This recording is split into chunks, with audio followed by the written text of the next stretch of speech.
കൂട്ടുകാരെ, എല്ലാവർക്കും നിജോസ് വേൾഡിൻ്റെ പുതിയൊരു വീഡിയോയിലേക്ക് സ്വാഗതം.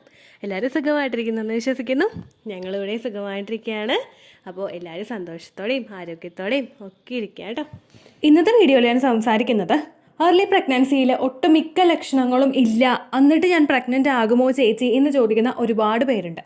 അപ്പോൾ നമ്മൾ ഈ പ്രധാനപ്പെട്ട ലക്ഷണങ്ങൾ എന്ന് പറയുന്നത്, പ്രഗ്നൻസിയുടേതായിട്ടുള്ള പ്രധാനപ്പെട്ട ലക്ഷണങ്ങൾ എന്ന് നമ്മൾ സാധാരണയായിട്ട് പറയുന്നത് വോമിറ്റ് ചെയ്യാനായിട്ട് തോന്നുക, തലകറക്കം ഉണ്ടാവുക, ബ്രസ്റ്റിൽ ചേഞ്ചസ് അനുഭവപ്പെടുക, ഇംപ്ലാന്റേഷൻ ബ്ലീഡിങ് ഉണ്ടാവുക, അല്ലെങ്കിൽ ഇംപ്ലാന്റേഷൻ പെയിൻ അനുഭവപ്പെടുക, ഇതിനെല്ലാത്തിനെയാണ് നമ്മൾ കോമൺലി നമുക്കുണ്ടാകുന്ന പ്രഗ്നൻസിയുടേതായിട്ടുള്ള ലക്ഷണങ്ങൾ എന്ന് പറയുന്നത്.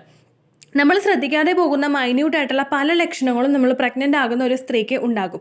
ഒരു ലക്ഷണവും ഇല്ലാതെ ഒരു സ്ത്രീ പ്രഗ്നൻ്റ് ആയി എന്ന് നമുക്ക് പറയാനായിട്ട് സാധിക്കില്ല. ചിലർ കമൻസിൽ ഒന്ന് പറയാറുണ്ട്, എനിക്ക് ഒരു ലക്ഷണങ്ങളും ഉണ്ടായിരുന്നില്ല പക്ഷേ പ്രഗ്നൻസി പോസിറ്റീവ് ആയി എന്നുള്ളത്. അവരൊക്കെ ഏറ്റവും കൂടുതൽ ഉദ്ദേശിക്കുന്നത് അവരിലൊക്കെ ഉണ്ടാവാതെ പോയിട്ടുള്ള, നമ്മൾ പ്രഗ്നൻസിയിൽ ഉണ്ടാകുന്ന സ്ത്രീകൾക്ക് ഉണ്ടാകുന്ന അതിശക്തമായിട്ടുള്ള ഛർദിലും ബുദ്ധിമുട്ടുകളും ഒക്കെയാണ് അവരില്ല എന്ന് പറയുന്നത്. എന്നാൽ ഇന്നത്തെ വീഡിയോയിൽ ഞാൻ സംസാരിക്കുന്നത് ഒരു പ്രഗ്നൻസി ലക്ഷണങ്ങളും ഇല്ല എന്ന് പറയുന്നവർക്ക് വരെ ഉണ്ടാകാൻ സാധ്യതയുള്ള ഒരു പ്രഗ്നൻസി ലക്ഷണത്തിനെ പറ്റിയിട്ടാണ് കേട്ടോ. അപ്പോൾ നമുക്കിത് എന്താണെന്ന് നോക്കാം. വീഡിയോ നമുക്ക് സ്റ്റാർട്ട് ചെയ്യാം. ഇവിടെ ഞാൻ സംസാരിക്കാനായിട്ട് പോകുന്നത് തേഴ്സ്റ്റി എന്നുള്ളൊരു ഫീലിങ്ങിനെ പറ്റിയിട്ടാണ്. തേഴ്സ്റ്റി എന്ന് പറയുമ്പോഴേക്കും നമുക്ക് ദാഹം ഉണ്ടാവുക. നമുക്ക് എല്ലാവർക്കും തന്നെ എപ്പോഴും ദാഹം അനുഭവപ്പെടും. എസ്പെഷ്യലി സമ്മർ സീസണിലൊക്കെ നമുക്ക് ഭയങ്കര ദാഹമായിരിക്കും എപ്പോഴും അനുഭവപ്പെടുന്നത്. പ്രഗ്നൻ്റ് ആകുന്ന സ്ത്രീകൾക്കും ഇതുപോലെ ദാഹം അനുഭവപ്പെടാറുണ്ട്. ഈ ദാഹം പ്രഗ്നൻ്റ് ആകുന്ന സ്ത്രീകൾക്ക് കൂടുതലായിട്ടും ഉണ്ടാകേണ്ട കാര്യം എന്താണെന്ന് വെച്ച് കഴിഞ്ഞാൽ, നമുക്ക് പ്രഗ്നൻസിയുടെ ആദ്യത്തെ ട്രൈമസ്റ്റർ, നമ്മുടെ കുഞ്ഞ് ഗ്രോ ആകുന്ന ആ ഒരു പിടിയുറപ്പ്, ആ ഒരു ഉറപ്പ് കിട്ടിയിട്ട് കുഞ്ഞൊന്ന് ഗ്രോ ആയിട്ട് വരുന്ന ആ ഒരു സമയത്താണ് നമുക്ക് ഏറ്റവും കൂടുതൽ കുഞ്ഞിൻ്റെ ഗ്രോത്തിനും ഡെവലപ്മെൻറ്റിനും വേണ്ടിയിട്ടുള്ള വിറ്റമിൻസും ന്യൂട്രിയൻസും ഓക്സിജനും അതുപോലെ ബ്ലഡ് സർക്കുലേഷനും എല്ലാം നമ്മുടെ ശരീരത്തിൽ ഏറ്റവും അധികം ഉണ്ടാകേണ്ടത്. എന്നാൽ പിന്നീട് അങ്ങോട്ടുള്ള ട്രൈമസ്റ്ററുകളിൽ വേണ്ട എന്നല്ല, എന്നാലും ആ ഒരു സ്റ്റാർട്ടിംഗ് സ്റ്റേജിൽ കുഞ്ഞ് ആ ഒരു നിലയൊന്ന് ഉറപ്പിക്കുന്ന ആ ഒരു സമയത്തായിരിക്കും ഏറ്റവും കൂടുതൽ ആ കുട്ടിക്ക് ഒരു സപ്പോർട്ട് കൊടുക്കേണ്ടത്. ആ ഒരു സ്റ്റേജിൽ നമുക്ക് ഉണ്ടാകേണ്ട പ്രഗ്നൻസി ലക്ഷണങ്ങളോടൊപ്പം തന്നെ ഉണ്ടാകുന്ന ഒരു ലക്ഷണമാണ് നമുക്ക് ദാഹം ഇടയ്ക്കിടയ്ക്ക് അനുഭവപ്പെടുക. നമുക്ക് എപ്പോഴും വെള്ളം കുടിക്കാനായിട്ടുള്ള ഒരു ടെൻഡൻസി അവിടെ അനുഭവപ്പെടുന്നത് പ്രഗ്നൻസിയുടെ സ്റ്റേജിൽ പലർക്കും തന്നെ ഉണ്ടാകുന്ന ഒരു ലക്ഷണമാണ്. ഇതുണ്ടാവാനായിട്ടുള്ള പ്രധാനപ്പെട്ട ഒരു കാരണം എന്താണെന്ന് വെച്ച് കഴിഞ്ഞാൽ, കുഞ്ഞിൻ്റെ ആ ഒരു ബ്ലഡ് സർക്കുലേഷൻ വർദ്ധിപ്പിക്കാനായിട്ട് കൂടുതൽ ഫ്ലൂയിഡ് ആ ഒരു സമയത്ത് ആവശ്യമാണ്. അതുപോലെ തന്നെ കുഞ്ഞ് കിടക്കുന്നത് അമ്നിയോട്ടിക് ഫ്ലൂയിഡാൽ ചുറ്റപ്പെട്ടുമാണ്. അപ്പോൾ ഈ ഒരു സമയത്ത് ആ അമ്നിയോട്ടിക് ഫ്ലൂയിഡിൻ്റെ ആ ലെവലിൽ മെജോറിറ്റിയും വരുന്നത് വെള്ളമാണ്. അതുപോലെ തന്നെ ബ്ലഡ് സർക്കുലേഷൻ കൃത്യമായിട്ട് നമ്മുടെ ശരീരത്തിൽ ഉണ്ടാകണമെങ്കിൽ അവിടെയും നമുക്ക് ആ ഒരു ബ്ലഡിൻ്റെ ആ ഒരു വെള്ളത്തിൻ്റെ കണ്ടന്റ് നമ്മുടെ ശരീരത്തിൽ ഉണ്ടാവണം. ഇതെല്ലാം കൃത്യമായിട്ട് നടക്കണമെങ്കിൽ നമ്മളുടെ ശരീരത്തിൽ ആഡിക്വേറ്റ് ആയിട്ടുള്ള വാട്ടറിൻ്റെ ലെവൽ അവിടെ ഉണ്ടാവണം.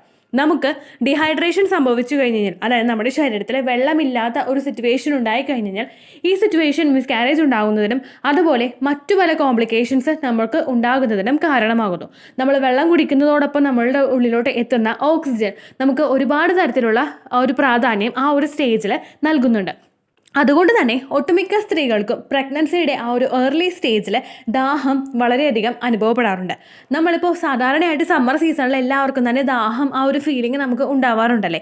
ഏറ്റവും കൂടുതൽ നമുക്ക് ഈ ഒരു ഫീലിംഗ് ഉണ്ടാവുന്നത് നമ്മൾ ഭയങ്കരമായിട്ട് ജോലികളൊക്കെ ചെയ്തിട്ട് ഇരിക്കുന്ന ആ ഒരു സമയങ്ങളിലായിരിക്കും നമുക്കൊരു ദാഹം ഉണ്ടാവുന്നത്. അല്ലെങ്കിൽ നമ്മൾ വേനലിൽ പുറത്തേക്കൊന്ന് പോയി വരുന്ന ഒരു സിറ്റുവേഷനിലൊക്കെ ആയിരിക്കും ഒട്ടുമിക്ക സ്ത്രീകൾക്കും പുരുഷന്മാർക്കും ആ ഒരു ഫീലിംഗ് കൂടുതലായിട്ട് ഉണ്ടാവുന്നത്. എന്നാൽ നേരെ മറിച്ച് ഇംപ്ലാന്റേഷൻ കഴിഞ്ഞിട്ടുള്ള ആ ഒരു അവസരങ്ങളിൽ തന്നെ നിങ്ങളിപ്പോൾ വെറുതെ ഇരിക്കുന്ന ഒരു സിറ്റുവേഷനുകളിലും നിങ്ങൾക്ക് ദാഹം നല്ലതുപോലെ അനുഭവപ്പെടുന്നുണ്ടെങ്കിൽ അത് ചിലപ്പോൾ പ്രഗ്നൻ്റ് ആയതിൻ്റെയും കൂടി ഒരു സൂചനയായിരിക്കാം. ഇങ്ങനെ നിങ്ങളുടെ ദാഹം അനുഭവപ്പെടുമ്പോഴേക്കും ചുവടെ പിടിച്ചുണ്ടാകുന്ന മറ്റൊരു ലക്ഷണമാണ് ഫ്രീക്വൻ്റ് ആയിട്ടുള്ളൊരു യൂറിനേഷൻ. നമ്മൾ ധാരാളം വെള്ളം കുടിക്കുന്നതിൻ്റെ ഭാഗമായിട്ട് നമ്മുടെ ശരീരത്തിൻ്റെ കിഡ്നിയെല്ലാം ആ അത്തരത്തിൽ തന്നെ നല്ല എഫക്റ്റീവായിട്ട് വർക്ക് ചെയ്യാനായിട്ട് തുടങ്ങും. ഈ എഫക്റ്റീവായിട്ട് വർക്ക് ചെയ്യുന്നതിൻ്റെ ആ ഒരു പ്രോസസ്സ് അവിടെ നടക്കുന്നത് മൂലം നമ്മളുടെ ശരീരത്തിൽ നമുക്ക് ആ ഒരു ഫ്രീക്വൻ്റ് ആയിട്ടുള്ള യൂറിനേഷൻ അനുഭവപ്പെടുന്നു. ഫ്രീക്വൻ്റ് യൂറിനേഷൻ എന്ന് പറയുന്നത് തുടർച്ചയായിട്ട് നമുക്ക് യൂറിനേറ്റ് ചെയ്യാൻ, മൂത്രം ഒഴിക്കാനായിട്ടുള്ള ഒരു ടെൻഡൻസീസ് ഉണ്ടാവുക. ടെൻഡൻസി മാത്രമല്ല, നമുക്ക് യൂറിനും അതുപോലെ തന്നെ പുറത്തേക്ക് വരികയും ചെയ്യുന്നു. ഏറ്റവും കൂടുതൽ പ്രഗ്നൻ്റ് ആകുന്ന ഒരു സ്ത്രീകൾക്കായിരിക്കും ഈ ഒരു ഫ്രീക്വൻ്റ് യൂറിനേഷൻ്റെ ആ ഒരു സിറ്റുവേഷൻ ഉണ്ടാകുന്നത്. മറ്റു പല ബുദ്ധിമുട്ടുകളും ഒന്നുമില്ല എങ്കിൽ നമുക്ക് ഇംപ്ലാന്റേഷൻ നടന്നതിന് ശേഷം ഇത്തരത്തിൽ ഫ്രീക്വൻ്റ് ആയിട്ടുള്ള ഒരു യൂറിനേഷൻ നിങ്ങൾക്ക് അനുഭവപ്പെടുന്നുണ്ടെങ്കിൽ അതും നിങ്ങൾ പ്രഗ്നൻ്റ് ആയതിൻ്റെ ഒരു സൂചനയായിരിക്കും. ഇനി എപ്പോൾ മുതൽ ഈ പ്രഗ്നൻസി ലക്ഷണം ഉണ്ടാകും എന്ന് നമുക്ക് നോക്കാം. സാധാരണയായിട്ട് ഒരു ഇംപ്ലാന്റേഷൻ ഉണ്ടാവുന്നത് ഓവുലേഷൻ കഴിഞ്ഞിട്ട് ഒരു 6 to 12 ഡേയ്സിന് ഉള്ളിലാണ്. അതായത് ഓവുലേഷൻ നടന്നിട്ട് ഒരു 6 മുതൽ 12 ദിവസത്തിനകത്താണ് എല്ലാവർക്കും തന്നെ ഇംപ്ലാന്റേഷൻ സംഭവിക്കുന്നത്. ഈ ഒരു ഇംപ്ലാന്റേഷൻ കഴിഞ്ഞു കഴിഞ്ഞാൽ ഈ ഒരു ഗ്രോയിങ് സ്റ്റേജിൽ ഏറ്റവും കൂടുതൽ കുഞ്ഞിന് ആ ഒരു സപ്പോർട്ട് നമ്മുടെ ശരീരം കൊടുത്തുകൊണ്ടിരിക്കുന്ന ഒരു സമയമാണ്. അപ്പോൾ ആ ഒരു സമയത്തായിരിക്കും, ആ ഒരു ഫസ്റ്റ് ട്രൈമസ്റ്ററിൻ്റെ സമയത്തായിരിക്കും നമുക്ക് ഏറ്റവും കൂടുതൽ ദാഹം അനുഭവപ്പെടുന്നത്. എന്നാൽ ഈ ദാഹം അനുഭവപ്പെടുന്ന സമയത്ത് ഇത് പ്രഗ്നൻസിയുടെ തന്നെ ആണോ എന്ന് കൺക്ലൂഡ് ചെയ്യുന്നതിന് മുൻപ് നമ്മൾ കുറച്ച് കാര്യങ്ങൾ നോക്കണം. ഒന്ന്, നമ്മൾ ഉറക്കം ആ രാത്രി നമുക്ക് കൃത്യമായിട്ട് കിട്ടിയിട്ടുണ്ട് എന്നുള്ളൊരു കാര്യം നമ്മൾ ഉറപ്പുവരുത്തണം.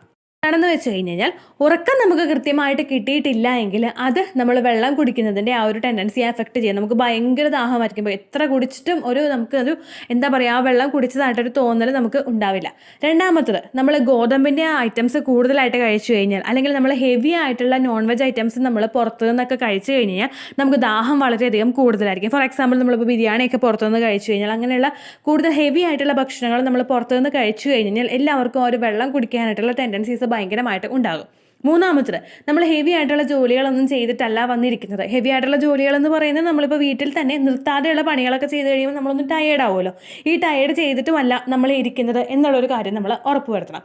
നാലാമതായിട്ട്, നമ്മൾ വേനലിൽ പുറത്തേക്ക് പോയിട്ടല്ല വന്നിട്ടുള്ളത്. നമ്മൾ ഒരു കംഫർട്ടബിൾ ആയിട്ടുള്ളൊരു സോണിൽ നമ്മൾ ഇരിക്കുകയാണ്. ഒരു കൺക്ലൂഡ് ചെയ്യാതെ പറയാനായിട്ടുള്ളൊരു സിറ്റുവേഷനിൽ നമ്മൾ ചിന്തിക്കേണ്ടത് എന്താണെന്ന് വെച്ച് കഴിഞ്ഞാൽ, ഒരു കംഫർട്ടബിൾ ആയിട്ടുള്ളൊരു സോണിൽ ഞാൻ ഇരിക്കുകയാണ്. ഓവറായിട്ടുള്ള പണികളൊന്നും ഞാൻ ചെയ്തിട്ടില്ല, പുറത്തേക്കൊന്നും ഞാൻ പോയിട്ടില്ല, ഉറക്കമൊക്കെ എനിക്ക് കൃത്യമായിട്ട് കിട്ടി, ഹെവി ആയിട്ടുള്ള ഭക്ഷണങ്ങളൊന്നും ഞാൻ കഴിച്ചിട്ടില്ല, ഗോതമ്പിൻ്റെ ഐറ്റംസ് ഒന്നും ഞാൻ കൂടുതലായിട്ട് കഴിച്ചിട്ടില്ല. എന്നിട്ടും എനിക്ക് ദാഹം തുടർച്ചയായിട്ട് അനുഭവപ്പെടുന്നുണ്ടെങ്കിൽ, ആ തുടർച്ചയായിട്ടുള്ള ദാഹം തീരാത്തത് പോലുള്ളൊരു ദാഹം എനിക്ക് അനുഭവപ്പെടുന്നുണ്ടെങ്കിൽ, അതുപോലെ തന്നെ എനിക്ക് അതിൻ്റെ ഭാഗമായിട്ട് ഞാൻ വെള്ളം കുടിക്കുന്നത് മൂലം ഫ്രീക്വൻറ്റ് യൂറിനേഷനുള്ള ഒരു സിറ്റുവേഷനും നിങ്ങൾക്ക് ഉണ്ടാകുന്നുണ്ടെങ്കിൽ, ഇംപ്ലാന്റേഷൻ കഴിഞ്ഞിട്ടുള്ള ആ ഒരു സമയത്ത്, ഇംപ്ലാന്റേഷൻ കഴിഞ്ഞിട്ട് ചിലപ്പോൾ രണ്ടാമത്തെ ആഴ്ചയൊക്കെ ആയിരിക്കും നിങ്ങൾക്ക് ഈ ലക്ഷണം കണ്ടുവരുന്നത്. എന്നിരുന്നാൽ കൂടി തന്നെയും ഒട്ടുമിക്ക സ്ത്രീകൾക്കും ഉണ്ടാകുന്ന ഒരു പ്രഗ്നൻസി ലക്ഷണമാണ് തേഴ്സ്റ്റി എന്ന് പറയുന്നത്. അപ്പോൾ ഈ ഒരു ലക്ഷണം നിങ്ങൾക്ക് കാണുന്നുണ്ടെങ്കിൽ നിങ്ങൾ നിങ്ങളുടെ ബോഡി കെയർ ചെയ്യുക. ശരീരത്തിന് എത്രത്തോളം വെള്ളം ആവശ്യമുണ്ടോ അത്രത്തോളം വെള്ളം നിങ്ങൾ കുടിക്കാനായിട്ട് ശ്രദ്ധിക്കുക. പിന്നെ അങ്ങനെയുള്ള സമയങ്ങളിൽ നമ്മൾ തണുത്തതായിട്ടുള്ള വെള്ളങ്ങൾ പുറത്തുനിന്ന് മേടിച്ച് കുടിക്കുന്നതിനേക്കാൾ നല്ലത് തിളപ്പിച്ച് ആറിയ വീട്ടിൽ നമ്മൾ തിളപ്പിച്ചെടുത്ത വെള്ളം കുടിക്കാനായിട്ട് പ്രത്യേകം ശ്രദ്ധിക്കുക കേട്ടോ. നമ്മൾ ദാഹം കൂടുതലായിട്ട് അനുഭവപ്പെടുന്ന ഒരു സിറ്റുവേഷനുകളിൽ നമ്മൾ പുറത്തു നിന്നുള്ള ശീതളപാനീയങ്ങളുമൊക്കെ നമ്മൾ മേടിച്ചു കഴിച്ചു കഴിഞ്ഞാൽ ഇതുമൂലം നമ്മളുടെ ശരീരത്തിൽ ആ ഒരു കഫേൻ്റെ കണ്ടന്റ് കൂടുതലായിട്ട് വരുന്നതിനും അതുപോലെ തന്നെ നമ്മളുടെ ശരീരത്തിൽ എക്സസ് ആയിട്ട് ഷുഗർ ലെവൽ കൂടുന്നതിനും ഇത് കാരണമാകുന്നു. അതിലടങ്ങിയിട്ടുള്ള പഞ്ചസാരയുടെ കണ്ടന്റ് നിങ്ങളുടെ ഷുഗർ ലെവലിൽ വേരിയേഷൻ ഉണ്ടാകും. അപ്പോൾ നിങ്ങൾ വെള്ളം കുടിക്കുന്ന സമയത്ത് നിങ്ങൾ എപ്പോഴും ഉറപ്പ് വരുത്തുക, നിങ്ങൾ തിളപ്പിച്ച് ആറിയിട്ടുള്ള വീട്ടിൽ നിന്നുള്ള വെള്ളമാണ് നിങ്ങൾ ഉപയോഗിക്കുന്നത് എന്നുള്ള കാര്യം നിങ്ങൾ പ്രത്യേകം ഉറപ്പ് വരുത്തുക. വേനലിൽ പുറത്തേക്ക് പോകുന്നവരാണെങ്കിലും ഒരു ബോട്ടിൽ വെള്ളം നിങ്ങൾ മസ്റ്റായിട്ട് കയ്യിൽ കരുതുക കേട്ടോ. അത് നിങ്ങൾ ഒരുപാട് പ്രഗ്നൻ്റ് ആകാനായിട്ട് സപ്പോർട്ട് ചെയ്യും. കാരണം വെള്ളത്തിൻ്റെ അളവ് നമ്മളുടെ ശരീരത്തിൽ കൂടുന്തോറും നമ്മളുടെ ശരീരത്തിലെ ഓരോ ഫംഗ്ഷൻസും കൃത്യമായിട്ട് നടക്കുന്നതിനും അത് സഹായിക്കുന്നുണ്ട് കേട്ടോ. അപ്പോൾ ഇത്രയേ ഉള്ളൂ വീഡിയോ. എന്തെങ്കിലും സംശയം ഉണ്ടെങ്കിൽ നിങ്ങൾ കമൻസിൽ ചോദിക്കുക. പണ്ടത്തെ വീഡിയോയ്ക്ക് കമൻസ് ഇടുന്നവർക്ക് റിപ്ലൈ കിട്ടുന്നില്ലെങ്കിലോ, നമ്മൾ തമ്മിൽ ഓൾറെഡി ഒരു കോൺവെർസേഷൻ ഉണ്ടായിട്ടും അതിൻ്റെ കണ്ടിന്യൂഷൻ ആയിട്ട് നിങ്ങൾക്ക് റിപ്ലൈ കിട്ടിയിട്ടില്ലെങ്കിലോ, ലേറ്റസ്റ്റ് ആയിട്ട് ഞാൻ ഏത് വീഡിയോ ആണ് അപ്ലോഡ് ചെയ്യുന്നത് അതിന് താഴെ കമൻറ്റ് ഒന്ന് കോപ്പി പേസ്റ്റ് ചെയ്യാനായിട്ട് ശ്രദ്ധിക്കുക കേട്ടോ. അതുപോലെ ഓവുലേഷൻ ഡേറ്റ് കാൽക്കുലേറ്റ് ചെയ്ത് തരാനായിട്ട് റിക്വസ്റ്റ് ചെയ്യുന്നവർ എത്രയാണോ നിങ്ങളുടെ കൃത്യം സൈക്കിൾ ലെങ്ത് അത് മെൻഷൻ ചെയ്യാനായിട്ട് ശ്രദ്ധിക്കുക. സൈക്കിൾ ലെങ്ത് എന്നതുകൊണ്ട് ഉദ്ദേശിച്ചത് ഓരോ മാസവും എത്ര ദിവസം കൂടുമ്പോഴാണോ ബ്ലീഡിങ് വരുന്നത് അതിനെയാണ് കേട്ടോ ഉദ്ദേശിച്ചത്. അതായത് ജനുവരിയിൽ നിങ്ങൾക്ക് ഒരു 1-ാം തീയതിയാണ് ബ്ലീഡിങ് വന്നതെങ്കിൽ, ഫെബ്രുവരിയിൽ നിങ്ങൾക്ക് 2-ാം തീയതിയാണ് ബ്ലീഡിങ് വരുന്നതെങ്കിൽ, ജനുവരി 1-നെ ഡേ 1 ആയിട്ടെടുത്ത് ഫെബ്രുവരി 2 വരെ എത്ര ദിവസമുണ്ടോ അത് എണ്ണി പറയുന്നതാണ് സൈക്കിൾ ലെങ്ത് എന്നതുകൊണ്ട് ഉദ്ദേശിച്ചത് കേട്ടോ. ബ്ലീഡിങ് നടന്ന ദിവസം നിങ്ങൾ എടുത്താൽ മതിയാകും. സ്പോട്ടിങ് നടന്ന ദിവസം, അതായത് ചെറുതായിട്ടുള്ള ബ്രൗൺ ഡിസ്ചാർജോ ബ്രൗൺ കളറുള്ള സ്പോട്ടിങ്ങോ വന്ന ദിവസം നിങ്ങൾ എടുക്കേണ്ട ആവശ്യം ഇല്ല കേട്ടോ.